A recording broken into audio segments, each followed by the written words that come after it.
Bharatiya Janata party के जिला के अध्यक्ष श्री युधिष्ठिर सिंह जी,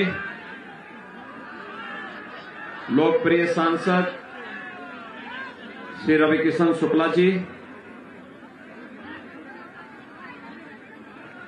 आवास विकास परिषद के उपाध्यक्ष श्री अश्वनी तिवारी जी, पूर्व विधायक श्री ब्रजेश सिंह जी, धीरज सिंह हरीश जी, पूर्व ब्लॉक प्रमुख Shri Ram Prakash Shukla ji, Prabhakar Dubey ji, doctor Sanjay Tripathi ji, doctor RD Singh ji, Bharatiya Janata party के विधायक और गोरखपुर ग्रामीण से प्रत्याशी श्री विपिन सिंह जी और भारतीय जनता पार्टी के सैजनवा से युवा प्रत्याशी श्री प्रदीप शुक्ला जी और उपस्थित सभी भाइयों बहनों, आज यहां पर जैतपुर में गोरखपुर ग्रामीण और सैजनवा दोनों विधानसभा के अपने सुयोग्य प्रत्याशियों के लिए आप सबसे पुरजोर समर्थन की अपील करने के लिए मैं आपके बीच में यहां पर उपस्थित हुआ हूं। भाइयों बहनों, जैतपुर में अभी पूर्वांचल एक्सप्रेसवे भी मिलने वाली है, यानी जैतपुर से अगर लखनऊ किसी को जाना है तो दो मार्ग होंगे पूरे पिपरौली ब्लॉक के लिए, सैजनवा विधानसभा और गोरखपुर ग्रामीण विधानसभा के लिए। एक पूर्वांचल एक्सप्रेसवे का और दूसरा वाया अयोध्या होते हुए, यानी विकास कैसे होता है ये पिछले 5 सालों के अंदर आपने देखा होगा। आपने जो मांग नहीं की होगी, जो सोचा होगा, वह कार्य अगले दिन आपके यहां तो शिलान्यास होकर के कार्य शुरू होता हुआ दिखाई दे रहा होगा। कालेसर से जंगल कोड़िया बाईपास बन गया, गोरखपुर में एम्स का निर्माण हो गया, फर्टिलाइजर कारखाना चल गया, यानी विकास का कोई ऐसा कार्य नहीं बचा है जो यहां की आवश्यकता रही हो और पूरा न हुआ हो। ये कार्य तभी संभव हो पाया भाइयों बहनों जब भारतीय जनता पार्टी के पास एक मजबूत सरकार थी और सरकार का काम दमदार था। दमदार सरकार के लिए विधायकों की आवश्यकता पड़ती है और इसीलिए पिपरौली ब्लॉक जो है ना, ये 2 विधानसभाओं में पड़ता है, आधा सैजनवा में, आधा गोरखपुर ग्रामीण में। 2 विधानसभाओं को कवर करने वाला यह विकास खंड, और मैंने इसीलिए जैतपुर रखा है क्योंकि जैतपुर आने वाले समय में एक बहुत बड़े केंद्र के रूप में विकसित होने वाला है। बड़ा केंद्र यहां पे बनने वाला है, विकास की नई योजनाएं आने वाली हैं। यहां के नौजवानों को बाहर नहीं जाना पड़ेगा। आप मुझे बताइए, क्या 2017 के पहले बिजली मिलती थी क्या? आज मिल रही है। देखो, मिल रही तो हाथ खड़ा करके बोलो, नहीं मिल रही तो भी बोलो। मिल रही है। बिजली में भेदभाव तो नहीं होता है ना? देखो, 17 के पहले भेदभाव होता था। भेदभाव बिजली की भी तब जाति और मजहब होता था।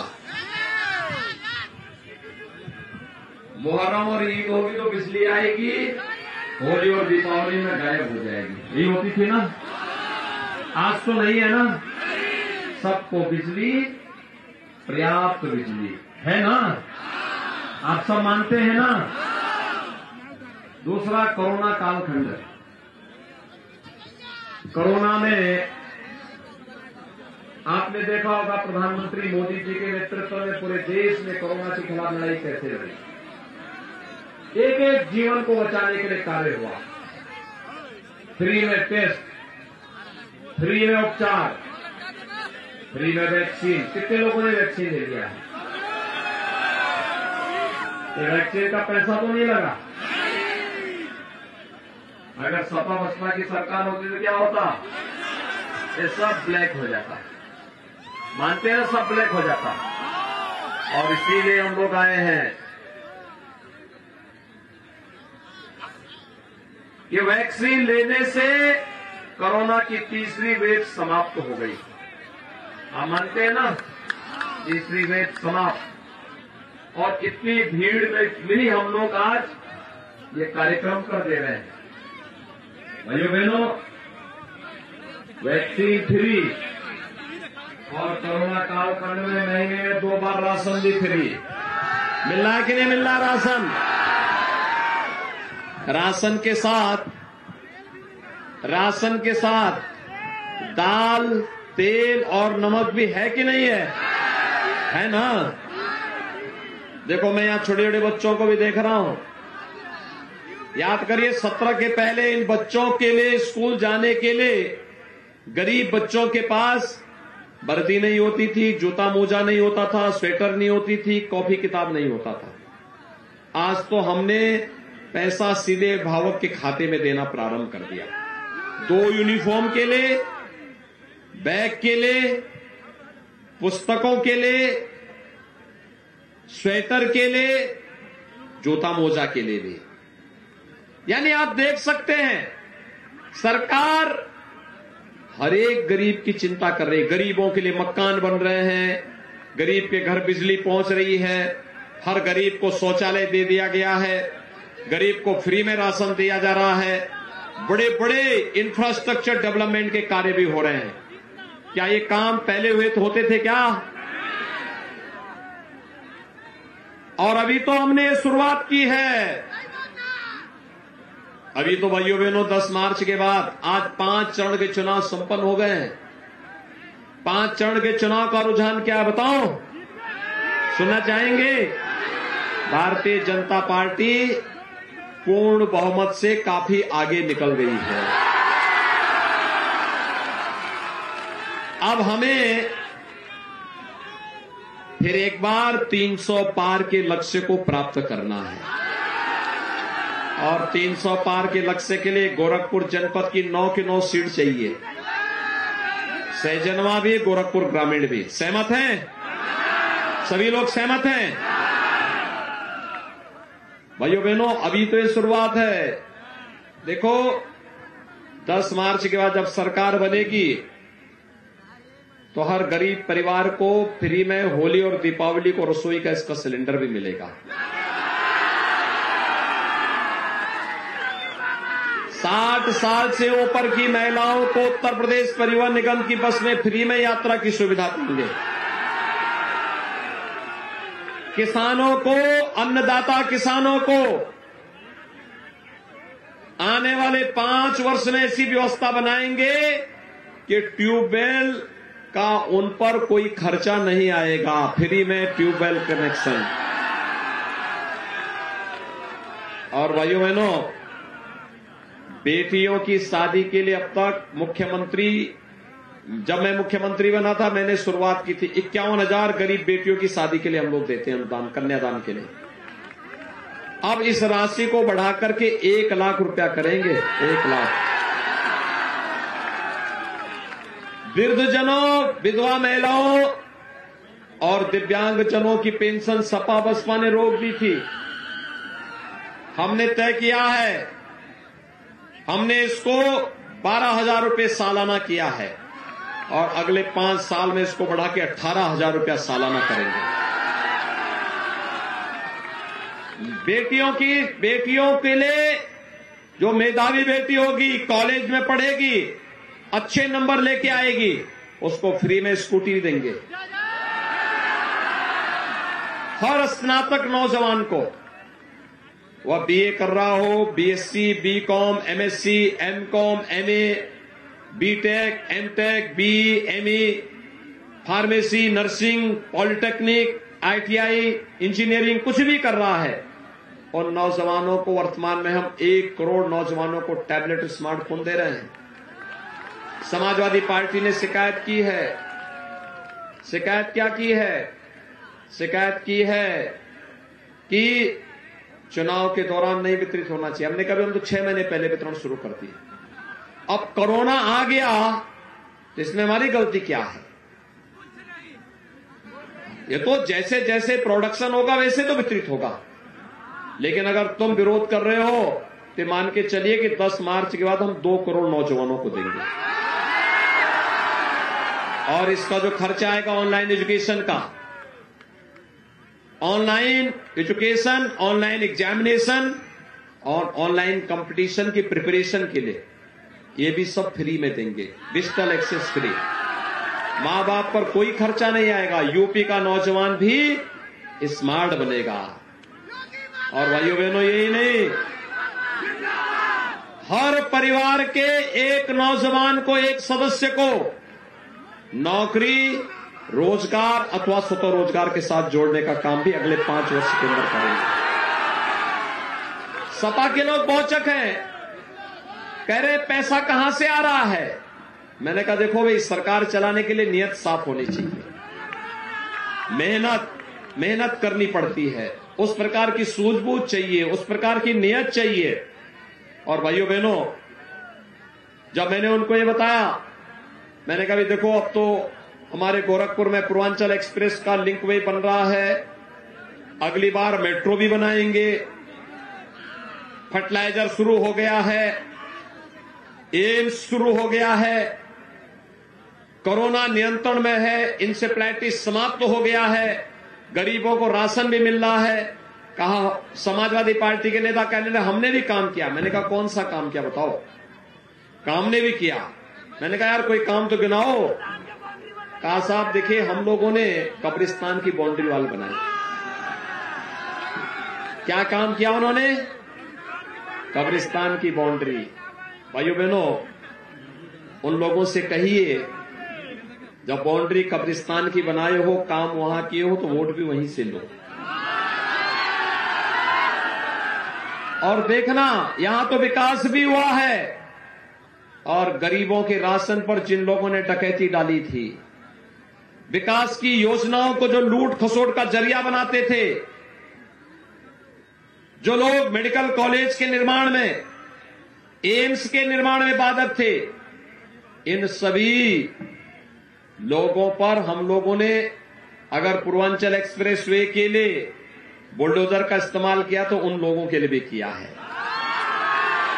बुरा तो नहीं किया ना? ये चालू रहना चाहिए ना? सभी सहमत हैं, सभी लोग। लेकिन भाइयों बहनों, इसके लिए दमदार सरकार चाहिए, और दमदार सरकार तब आएगी जब ये दोनों प्रत्याशी विजयी होंगे। समझ गए ना? देखो, विपिन सिंह पहले से गोरखपुर ग्रामीण से विधायक हैं, अच्छा काम इन्होंने किया। और श्री प्रदीप शुक्ला आज से नहीं, पिछले 25 सालों से मेरे साथ जुड़े हुए हैं, एक सामान्य कार्यकर्ता के रूप में काम करते हुए 25 सालों से। कभी अपेक्षा नहीं की, यानी पार्षद बनने की अपेक्षा भी नहीं की, प्रधान बनने की भी अपेक्षा नहीं की। जहां लगा देते थे वहां काम करते थे, जहां लगा रहते थे, जहां लगा दिया वहां काम कर दिया। और इसीलिए यह तय हुआ एक युवा प्रत्याशी आपको दिया जाए। युवा प्रत्याशी, कोई उन पर आरोप नहीं लगा सकता, और ये दोनों प्रत्याशियों पर कोई आरोप नहीं लगा सकता। और भाइयों बहनों, इसीलिए न उनके व्यवहार पर, न उनके आचरण पर, न किसी भी प्रकार के अन्य उस पर हम लोगों ने, देखिए, विकास की जिम्मेदारी हमारी, ये दोनों मेरे साथ मिलकर काम करेंगे। और आपके मनोरंजन के लिए रवि किशन है ना? रवि किशन जी की फिल्म देखते हैं, फ्री में दिखाते हैं कि पैसा लेके? देखो, वे खड़े हो जाते तो वही फिल्म है। ठीक है ना? वही फिल्म है। मैंने तो अश्वनी जी से भी कहा कि एक आध उनकी फिल्मों में शूटिंग कर लो। भाइयों बहनों, आप सबसे मैं कहूंगा, देखिए वहां रवि किशन जी ने गाया कि नहीं गाया? यहां पे गाया है। कैसा गाया है? अच्छा गाया। आपको तो फ्री में सुना देते, हम लोगों को फ्री में नहीं सुनाते। और इसीलिए रवि किशन जी भी, देखिए कलाकार होना ये सौभाग्य की बात है, ये ईश्वर प्रदत्त गुण है। कला का सम्मान होना चाहिए। एक गरीब घर से निकल करके मुंबई में जाकर के इन्होंने भोजपुरी फिल्म जगत में अपनी प्रतिष्ठा प्राप्त की। और जब 2017 में मुझे मुख्यमंत्री बनाया गया, 19 में चुनाव हो रहे थे, तो मुंबई से इनको लेके आया वहां से। मैंने कहा क्या मुंबई में पड़े हुए, चलो अपने गोरखपुर का विकास करो। आज आपके विकास के लिए लगे रहते। देखो कोई नानुकुर नहीं करते, आपके बीच में काम करते हैं, लगे रहते हैं, सेवा कर रहे हैं। हमारे दोनों प्रत्याशी भी विधायक बनने के बाद आपकी सेवा करेंगे और मैं निश्चिंत होकर के विकास की ढेर सारी योजनाएं आपके यहां पहुंचाता रहूंगा। गरीबों के लिए भी, बुजुर्गों के लिए भी, महिलाओं के लिए भी, नौजवानों के लिए भी, बेटियों के लिए भी। और इसके लिए इन दोनों को जीतना आवश्यक है। 3 मार्च के दिन चुनाव जीतने की पहली शर्त क्या? अपने अपने बूथ को संभालना। और अपने बूथ को संभालने के साथ पहला काम क्या? मतदान। पहला काम फिर तो पहले मतदान करना है और करवाना भी है। ठीक है? बात ठीक है ना? मुझे दोबारा दुनिया में पढ़ाना पड़ेगा। दोनों हाथ उठाकर मेरे साथ संकल्पित होकर के बोले, जहां तक मेरी आवाज जा रही है, दोनों हाथ उठा करके बोलेंगे, भारत माता की, भारत माता की, भारत माता की।